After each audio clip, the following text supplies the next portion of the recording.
It's late July here at Windcrest Farm, and I thought I'd take a moment to show you one of our flower gardens.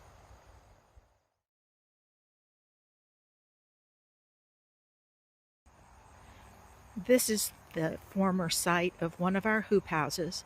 Turned out to be in the wrong spot eventually because we have these other two greenhouses that the rain was coming off of it and flooding it as a hoop house. But it's turned into be a perfect flower garden. Good morning to Spirit and Ollie. They like to hunt in the compost pile. This is a new one for us, and it's made of some hog panels that we have recycled. We're throwing in all of the garden waste and greenhouse waste from this season, and by next spring it will be a perfect planting bed. Around it, I've got some black fiber pots that are growing sweet potatoes. I actually had a few sweet potatoes left over from our friends at Five Forks Organic Farm down in Pageland that sprouted on the counter.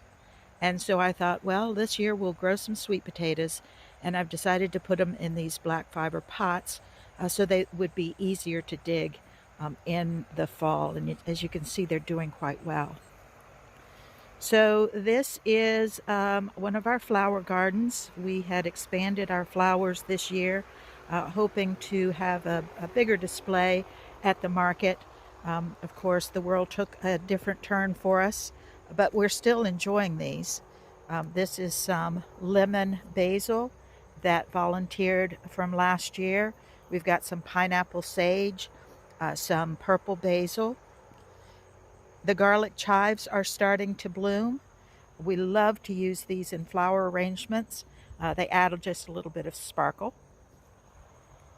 And we move on to some of our zinnias. This is the Queen Lime series, and we just love the peaches and the variegations on these flowers. Some yellows popping in there. Much different than the bright colors of our country fair zinnias that give us some deep yellows and oranges and purples and an occasional red.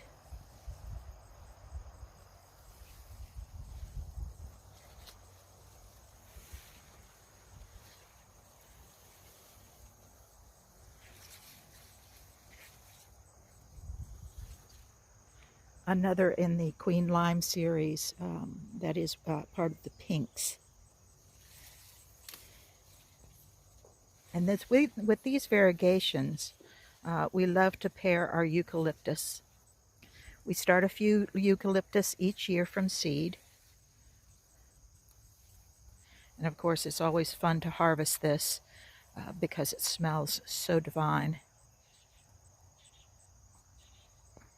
In the background, you see our loofah wall. That will be covered with loofah gourds in just a few weeks. Celosia. We don't have to plant this variety of celosia each year because it comes back on its own. It's a ready sylph cedar. There's Ollie, there's Spirit. And another row of our zinnias. Folks say that nothing reminds me of summer so much as a sunflower, but I think that the zinnia is my favorite summer flower. Despite all the rain this year, we've had good luck with keeping back powdery mildew, which tends to plague our zinnias each year.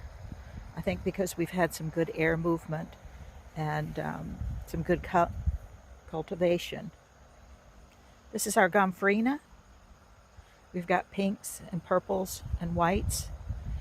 It's a nice filler, and the bonus on the gomphrena is that it dries so beautifully for dried arrangements in the fall. Orange zinnias.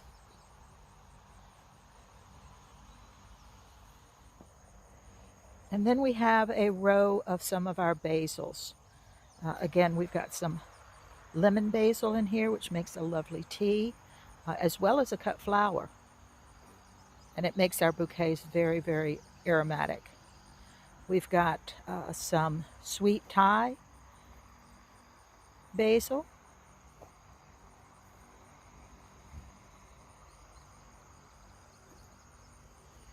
And I like the purple contrast to the dark green leaves, as well as pesto.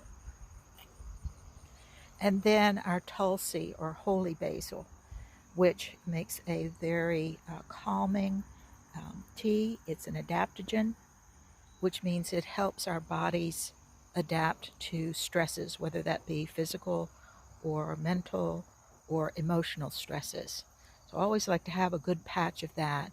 We'll start harvesting this in the next couple of days and drying it for some teas. And at the corner is lemongrass. Can't have too much lemongrass.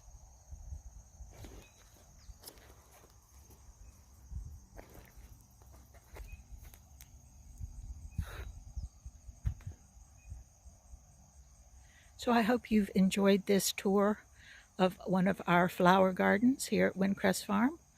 Thank you for letting me share.